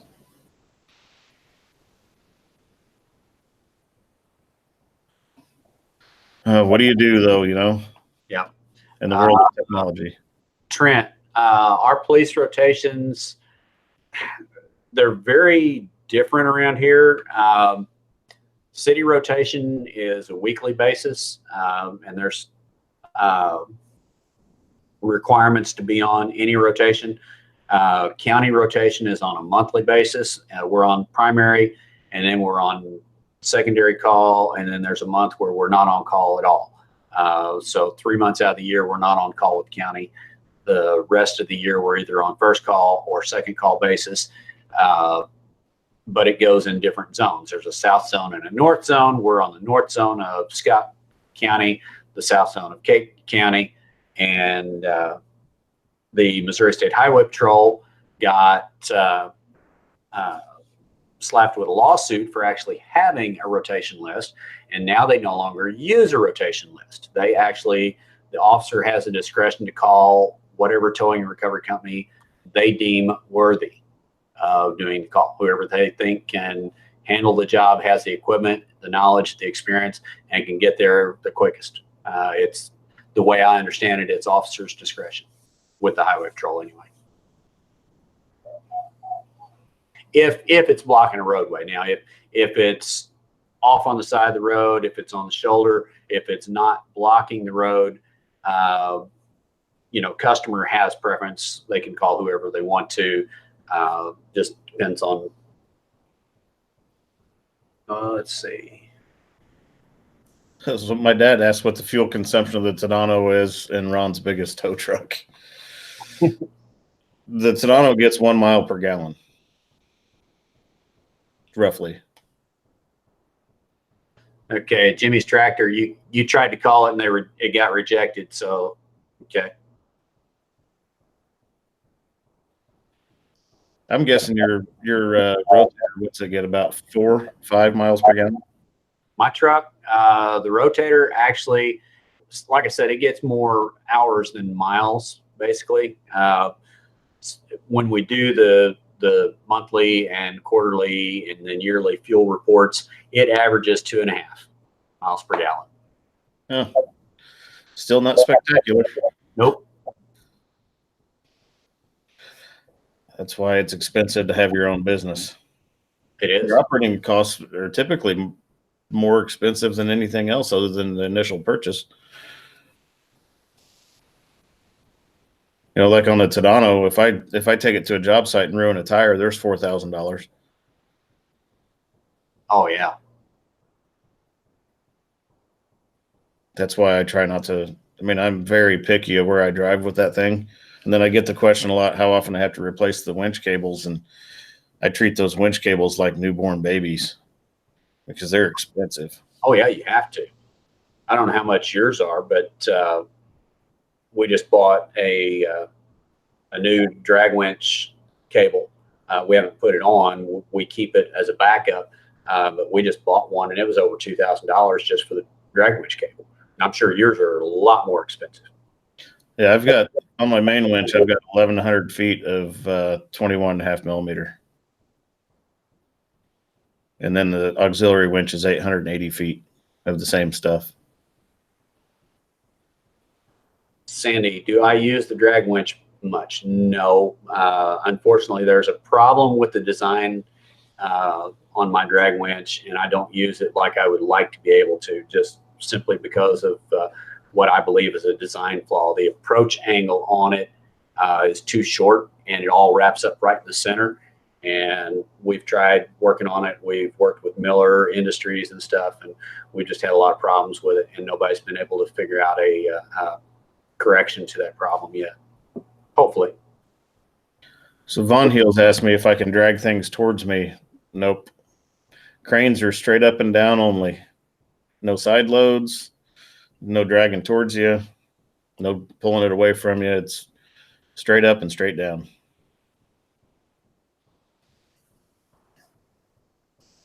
Which, and it really, the power of the winches on the crane pales in comparison to the power of the winches on your rotator.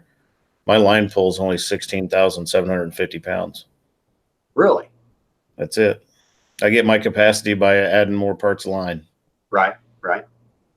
Mechanical advantage. That's it. And sometimes I told Trent this on one of his comments, and I commented a lot on when they first got their rotator, trying to help them out with stuff here and there, like recommending their crane mats and stuff. And I hope I never stepped on Trent's toes, because that's never my intent if I offer up advice on something. But I sometimes part the crane up just to be more precise too. And I haven't had to show anything yet on a video of doing that, but like I've done stuff where I've put 8 or 10 parts in, not because I needed the capacity, but I needed to be able to move that hook a 1/16 of an inch. So I think Trent, they were loading a container that, well, it wasn't even a container. It looked like a little building unit or something, had a lot of glass and stuff on it. And I think that's where I made the recommendation that sometimes you might want to part your lines up just to give you more precision. Oh, yeah. There's a lot of times on recoveries now where they're suggesting you use a single line on multi-parts, even with your lifts. You may have a couple of different hook points, but a lot of people are going to a single line, single winch line on a multi-part, even if it's redirected multiple areas, just to slow the speed down and for equal control. What am I trying to say? Equal pressure on each line, each leg in a line, if you've got it set up properly. Yeah, Trent just piped up. So greatly appreciate the help from both Jimmy and Ron.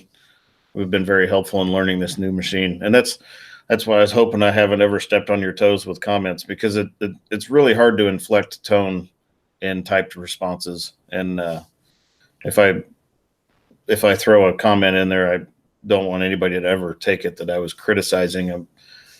I'm not one to criticize anybody. It's hey, how can I help you type of deal.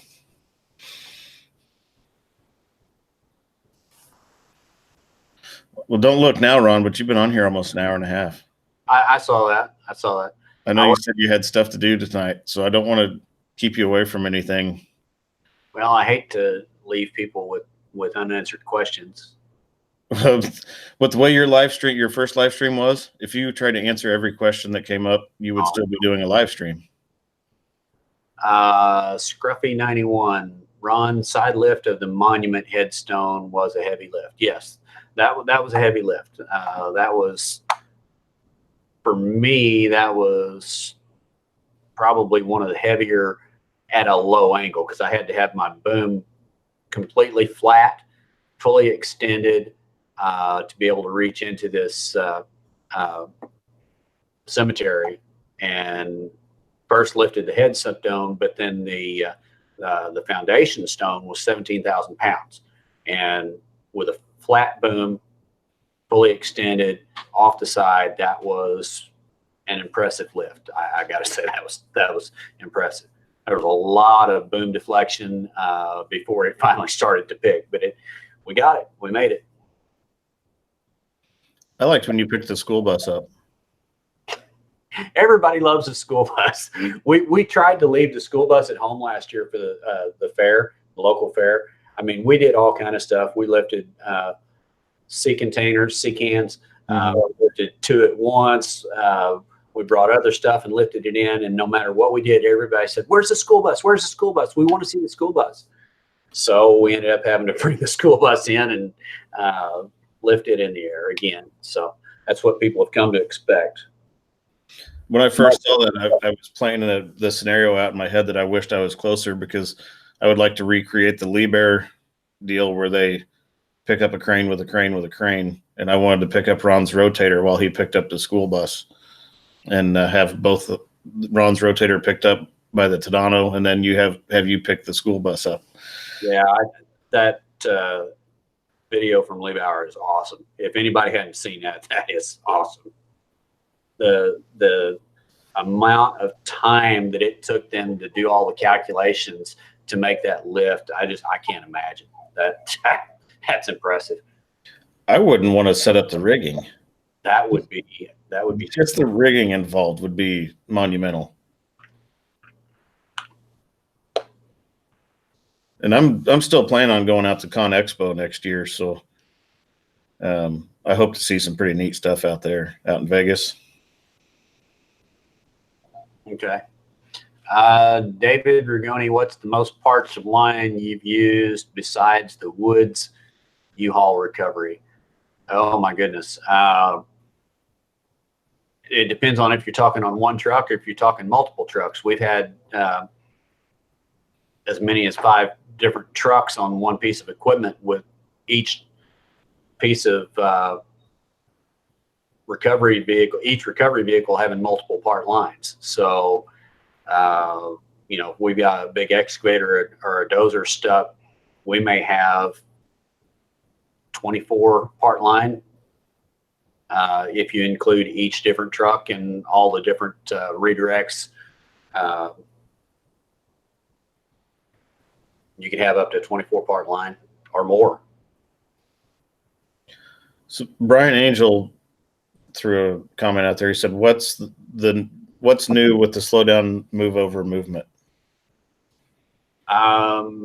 What's new? I don't know if there is anything new. Yeah, I don't know that there's really anything new. We're trying to get, it's a national campaign, and not just nationally, but Canada's, you know, trying to do it real strongly as well.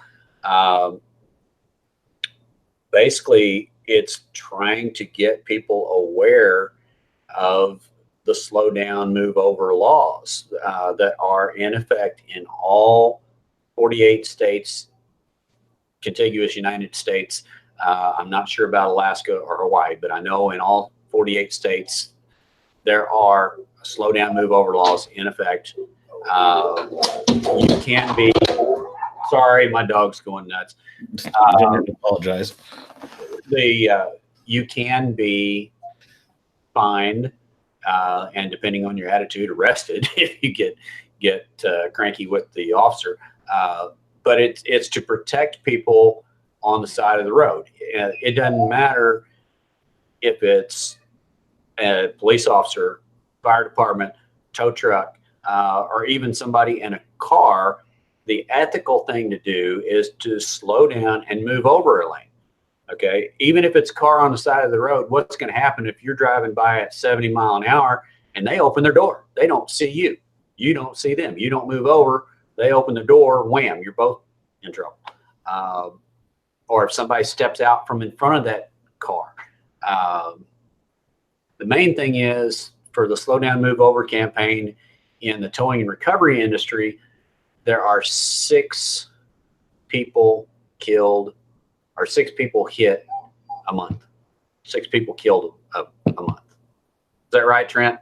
Help me out here if you're still on here. We are 6 times more likely to be hit or struck by on the interstate than police officers. For the most part, because most states don't allow the red and blues, they only allow the ambers, or in some states green.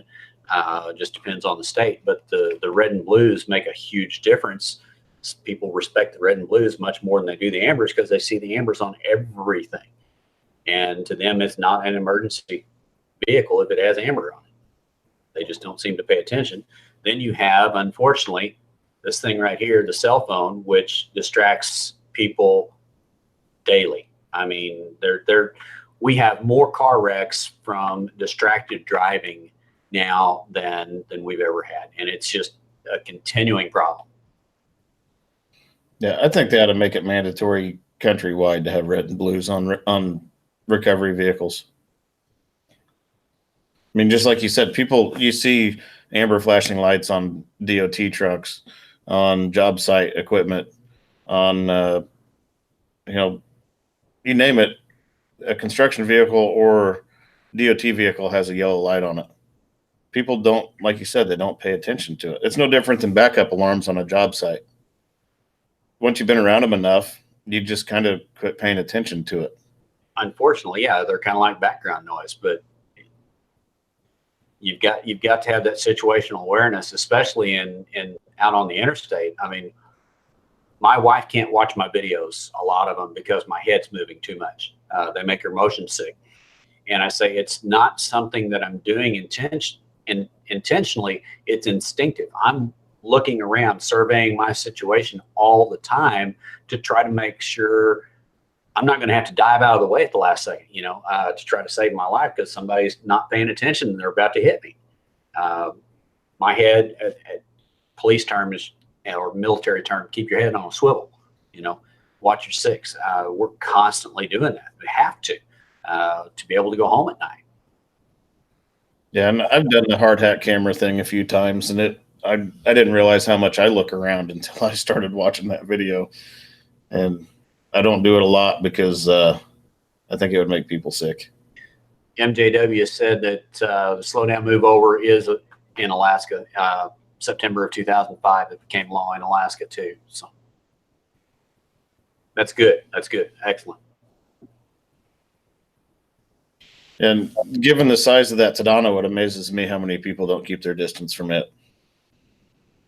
It's like I have either one extreme or the other. I have people that'll almost drive off in the ditch because they're terrified of it. And then I have other people that want to run right next to me. Right. And I don't understand that. I mean, it's bigger than a semi. It's half again bigger than a semi. Eviction. Ron, do you find that wrecker work hard on your body? Towing and recovery is very, very physical, strenuous work in some very horrible weather conditions. A lot of times when weather's in the extremes, extreme heat, snow, ice, rain, it doesn't matter. We got to be out there, and you're lifting heavy weights in slippery conditions, on slopes with dangerous, sharp objects and 5,000 pound, 80,000 pound missiles flying at you. It's a very strenuous job, and my body is telling me, you're getting older. So I haven't been going like I should, but I have to go to the gym to keep up with these younger guys, because they do a very strenuous job. Yeah, you can tell by my physique that crane operating is not overly strenuous. But I have a theory on that, and a lot of my subscribers have heard it. But the more I weigh, the safer the crane is because it technically has more counterweight in it. That's horrible, but funny. So another one from Plaza Towing asked what rigging I keep on the crane itself rather than on various support trailers. The only rigging I keep on the crane is my spreaders for my counterweights, because that's the only thing we use them for is those counterweights. And then I keep some 20-foot, 4-inch wide nylons. And then I think I've got some 10-foot blue continuouses. Everything else is on the support truck. Yeah, I'm about to have to get a sport vehicle for ours because I'm out of storage space. I'll drive it. Yeah, there's only so much you can do with what you've got. I mean, yep. And unfortunately, I try to be prepared for every scenario, and it's impossible to do. But I've got so much stuff packed in that truck. Oh man. It may eventually come to where, and a lot of companies do. A lot of big towing and recovery companies have support vehicles that have all of their rigging, their traffic safety equipment, straps, chains, water provisions. They have a specific vehicle dedicated to the support, and that way their recovery equipment doesn't have to carry everything.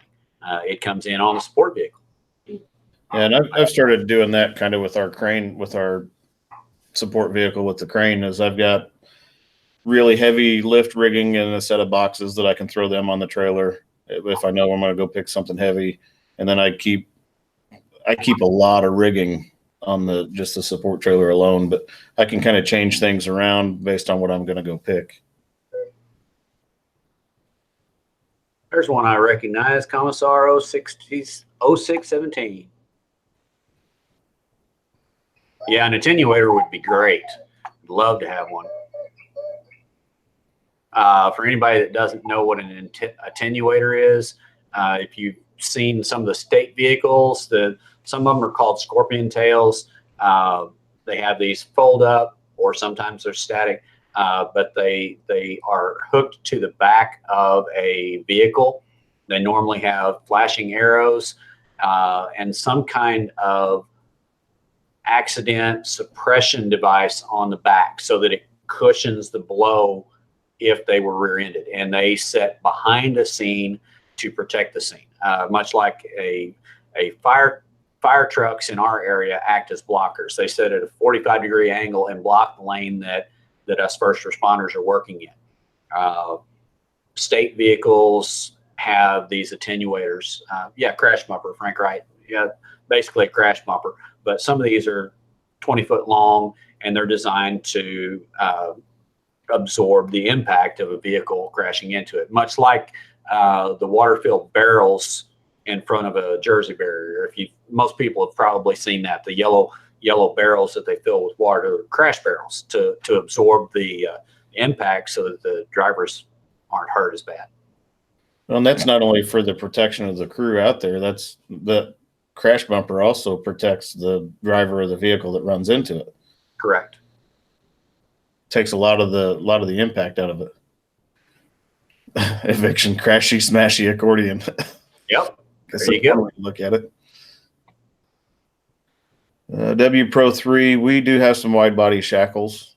I don't carry them with me on the truck. MJW, a good blocker would be a guy with a bazooka. Well, there's a good friend of mine, Vic Masano. He and I have talked about it, and a better blocker than that. Not that yours isn't a good idea, but we've had a better idea. You get a tank with a 50 cal mounted on top of it.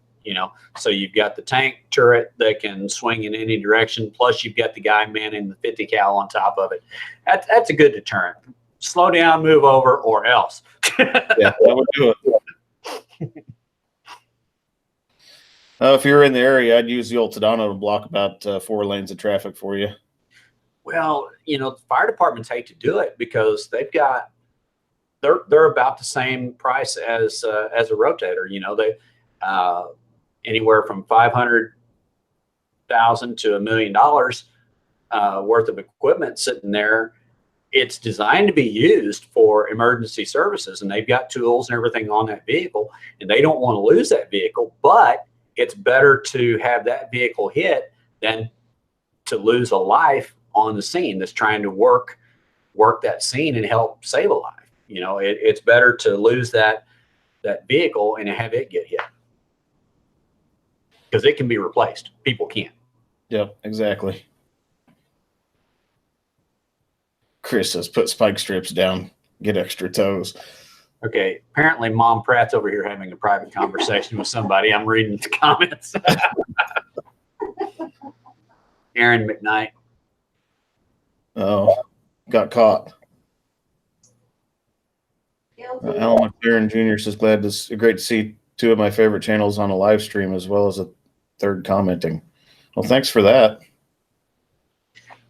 Believe it or not, I don't know if it is in the crane world, but the towing and recovery industry, it's a pretty tight-knit community. I mean, for the true professionals anyway. For the backwoods guys that aren't really professional, you're not going to have them. But like Trent and I are thousands of miles away, but we know each other because it's such a tight-knit small community for the true professionals. And on YouTube, I don't see it so much on the crane side of it, because as far as I know, I'm probably the only channel in the country that's consistently uploading crane videos. Yeah. So I don't have anybody to collaborate with and talk to and all of that as far as videos go. But as far as crane operators, we work as much off our reputation as we do anything else. If you go out and consistently turn cranes over, you're not going to get a job anywhere. But, decent operators do tend to surround themselves with other decent operators. I mean, it's kind of the way that works out. But I guess if you and Trent will accept me into your circle of friends, I know I'm not a rotator, but I still pick up stuff. Well, cranes are used in our business too. I mean, you've seen it. I collaborate with cranes. Yeah. We do. I mean, they work together sometimes. I haven't had to do a tandem pick with a rotator yet, but I'm sure there will be a time. I have many times. But I would do a tandem pick with you or Trent any day. Thank you. Because you guys pay attention. And as a crane operator, we are very detail oriented. So if there was anything I could pick apart in a video, I can pick it apart. And I would work next to you guys any day of the week. Thank you.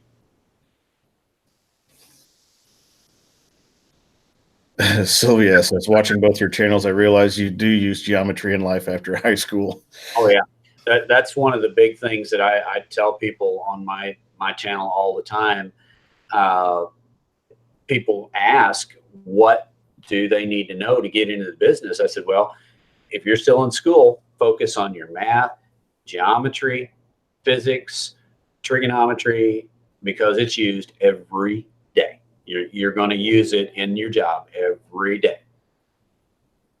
Yeah, that's a fact. And Chris commented, he said, what I like is you guys don't throw out there subscribe so I can make YouTube money, and you guys and Trent are enjoyable. We keep it real. I mean, I'm not going to tell anybody to subscribe to my channel. If you like what I'm doing and want to see more of it, then by all means. But, yep. Just like I had some people that wanted me to make some t-shirts quite a while back, and I went on Teespring and I made some t-shirts, and I put the link in one video, and I think I mentioned it twice in videos. And after that, I just left it alone. I mean, I'm not on here to sell shirts. I'm on here to show the world what the life of a crane operator is like, maybe get some young people involved in the trades. Looks like some people are having to get off here. Got to get back to work. I've seen several people that said had to go. So yeah. Appreciate you joining us. I'm probably going to have to get out of here too before too long. You've been on here for almost 2 hours. I know. You can pull the pin anytime you're ready to bail out.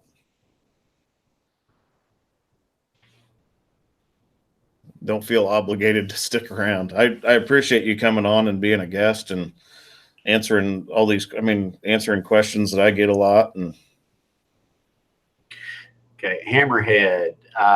Ron, do you exceed speed limit when going to a tow?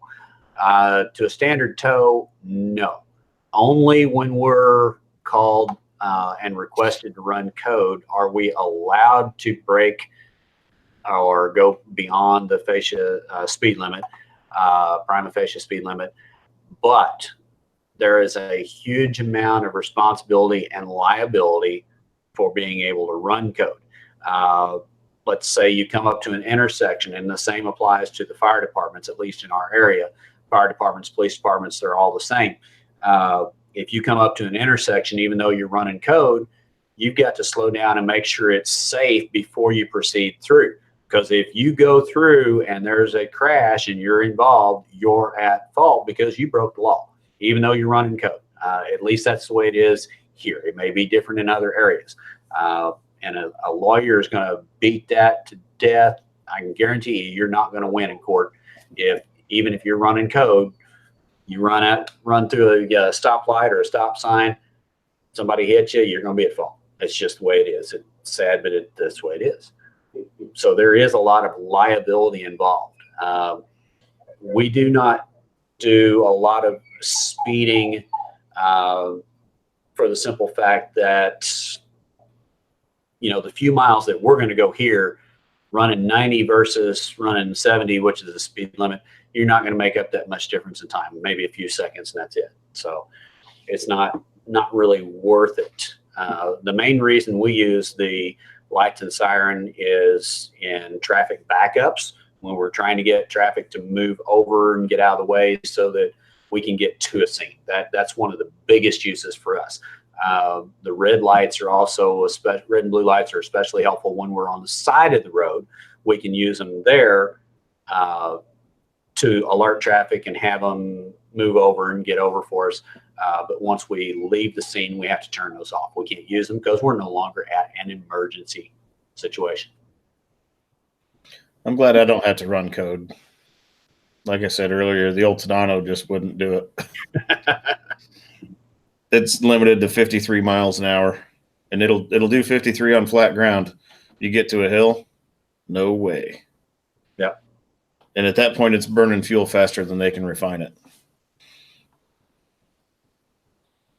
But I honestly think if I was on flat ground, started at a dead stop, and just mashed the go pedal, it would probably take me a full 3 or 4 minutes to get up to 53 miles an hour.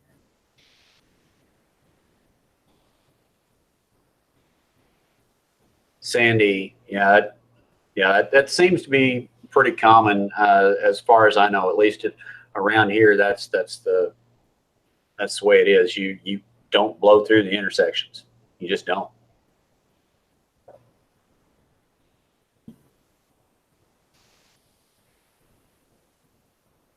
John Lear, even prime trucks fly past you, Jimmy. I get passed by everything on the highway. Even Swift. Oh, you went there. Yeah, even Swift. Yeah, I get passed by everything. Okay. When you get passed by a smart car. I've been passed by a smart car. Yeah.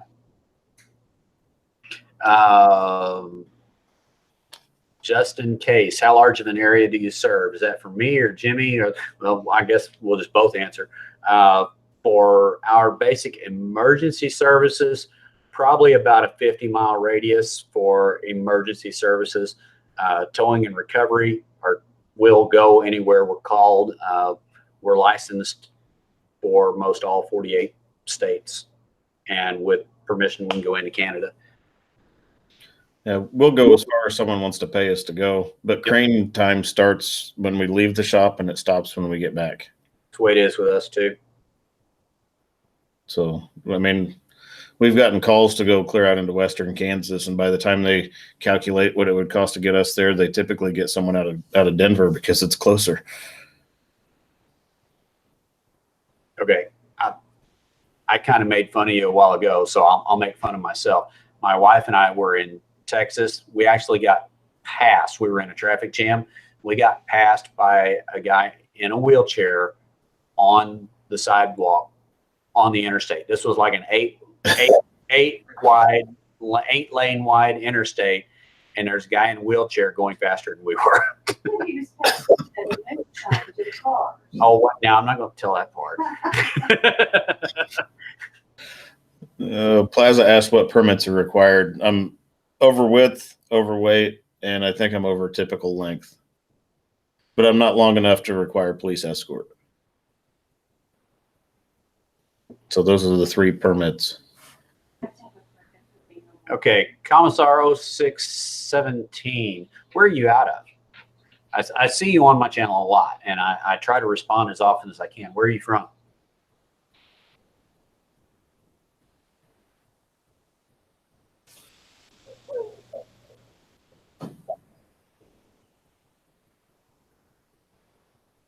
And Frank writes, it sounds like Austin, Texas.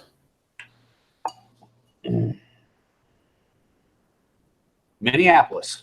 Cool. Plaza Tongue, we have to get our permits case by case.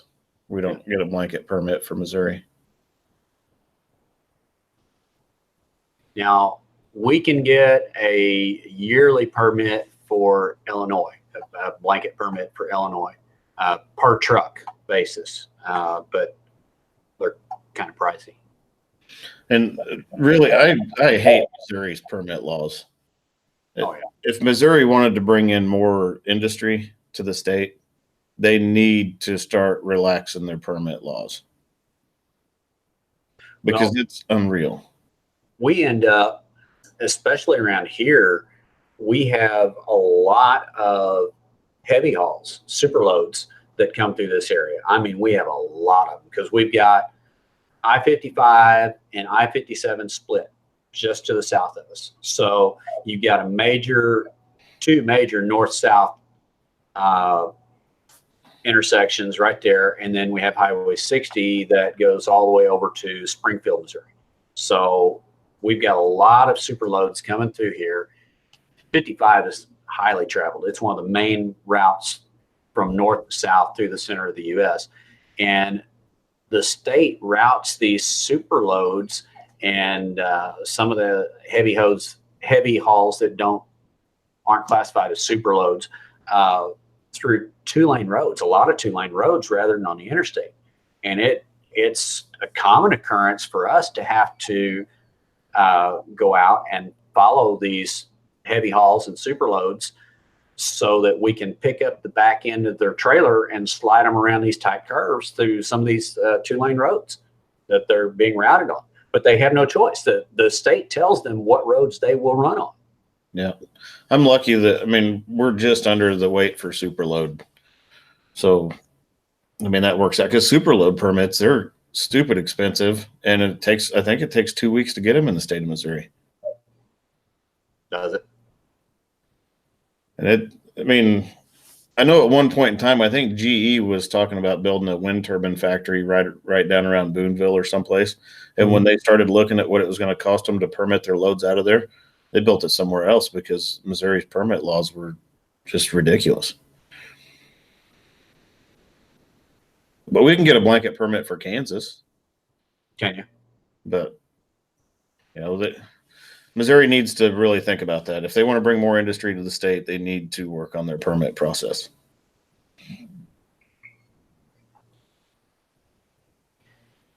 GoPro guy asked what the hitch on the front of your truck is for. Well, it's got a lot of uses. It's limited only to your imagination, just like most anything. Primarily, it is a tow pin, a pull pin. We've used it many times to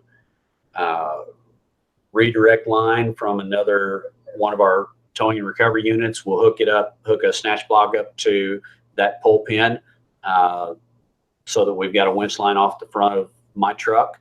I've also boomed over the cab and ran a line down to that pull pin and redirected a line off of that pull pin myself.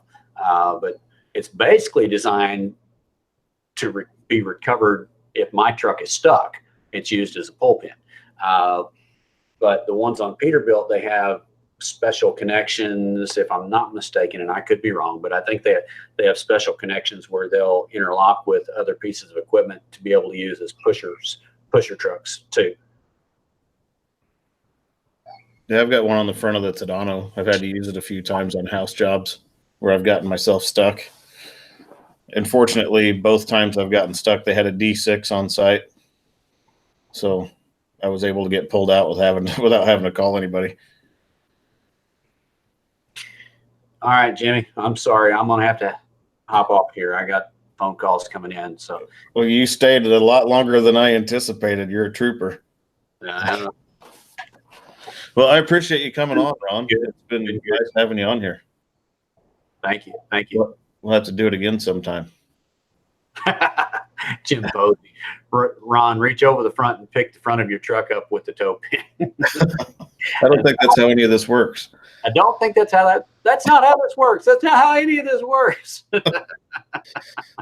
All right. Well, Jimmy, thanks for having me on. I appreciate it. Anytime. We'll be doing this again in the future, guys. So yeah, stay safe out there, my friend. We'll probably have Jimmy over on my place, at my place in a little while. So we'll reciprocate the favor.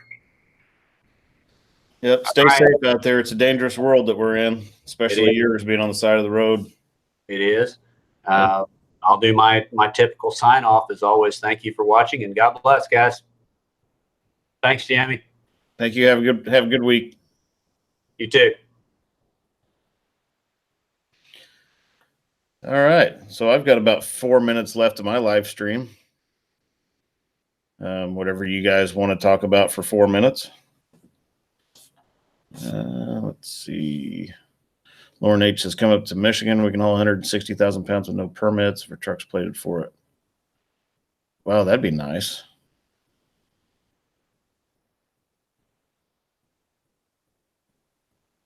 $80,000 pounds of counterweight on your 8-axle trailers. Eviction says, what's the most dangerous lift I've ever done? Man, I don't know. Probably that big cell phone tower. I know you're new to my channel or just came on here with Ron, but I did a cell phone tower that was 310 feet tall. I had a total tip height of 330 feet. And that's probably the most dangerous, because when you get a 4,500 pound piece, 300 feet in the air, and if something starts happening, it really goes south in a hurry. It really gets bad fast. So that's probably the most dangerous pick I've done. And there's a video on it. It's one that's the intro video to my channel. Hammerhead said, how high did the river get? I think it got to 32.12, and the record in 93 was 32.07, I think.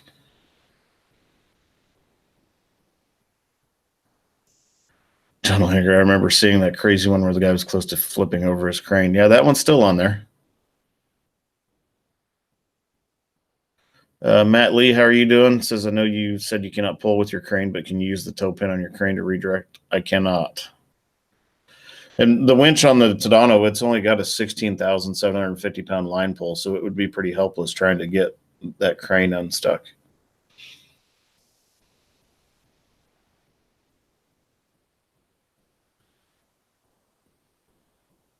Plaza Towing says, Jimmy, I do not remember, but does the Tadano have various steering configurations? It does.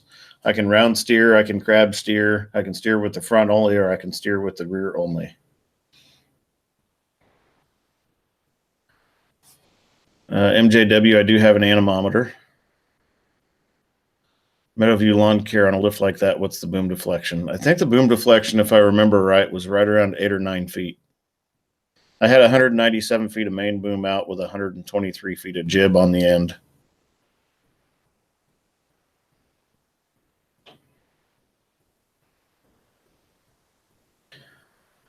DES, Ron actually has signed off for the evening, so I haven't done any tows other than when I was in high school, maybe pulling people out of a ditch or something.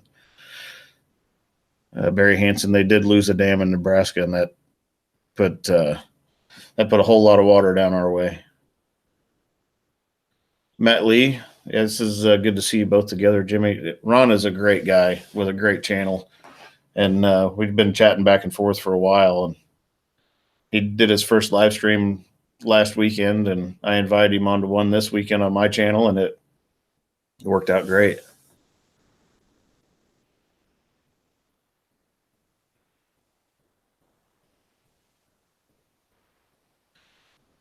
John Liniger, my company is based in Fremont, Nebraska.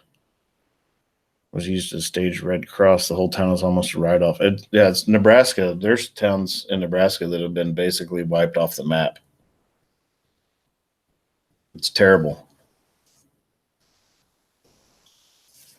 But it is 8 o'clock, so I've been going for 2 hours.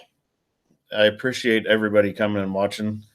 I need to go spend some family time. Actually, I need to go clean the garage up from working on the hammer over the weekend. That way my wife has a place to park. I appreciate everybody coming over and watching and being part of the channel. Welcome to everybody that has just shown up. I try to incorporate viewer requests in videos as long as I can incorporate it into our day. So if there's something that you want to see, feel free to throw a comment on a video, and I will try to make a video for you. Husey Tube, I'll answer that for you real quick. We have not turned a crane over.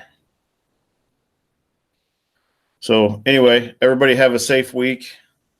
I will do another live stream in 2 weeks. I know I missed a week last week, but that's because Ron was doing his and I didn't want to overlap. But everybody have a safe week. We'll do this again in 2 weeks, and I will try to get another video out sometime maybe before Wednesday. And I'll even try to update everybody on the hammer. I was going to make a video and I lost 36 gig of hammer footage, so that got rid of that. But I'll try to give everybody an update on the Thor's Hammer channel as well. So with that being said, I appreciate every one of you. To the Top Crane is out.